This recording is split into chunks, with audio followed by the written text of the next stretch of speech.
আমি তো ইন্ডিয়া পরিবারের সদস্য, সুতরাং আপনারা ডাকলে না আমি ঢুকি। আর আমরা একটা সমস্যা সংকুল অবস্থায় এই দেশের দায়িত্ব নিয়েছি, দেশের মানুষ আমাদেরকে দায়িত্ব দিয়েছেন। মানুষের প্রত্যাশা অনেক এবং সেই প্রত্যাশা মেটানোর চ্যালেঞ্জও অনেক। তার মধ্যে আজকে একটা বাড়তি সংযোজন, আমেরিকা, ইরান,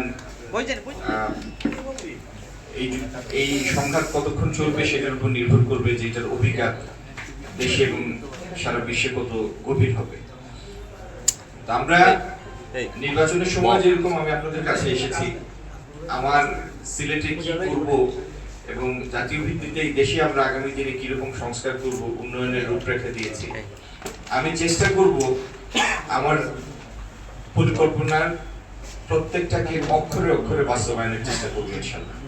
আমি আত্মবিশ্বাসী, ইনশাল্লাহ আল্লাহ সাহায্য করলে তার প্রত্যেকটাই বাস্তবায়ন সম্ভব।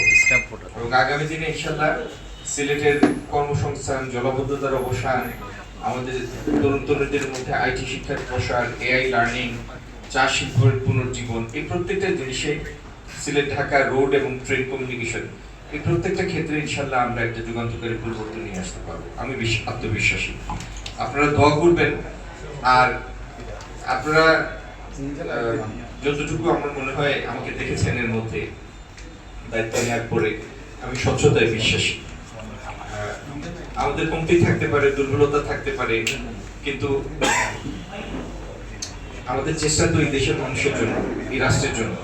সুতরাং সেই চেষ্টায় ঢোকা ছাপার কিছু নাই। আপনাদেরকে সঙ্গী করে, আপনাদেরকে এই প্রচেষ্টার অংশ হিসেবে নিয়ে, কনফিডেন্সে নিয়ে আমরা আমাদের কাজ করে যাব।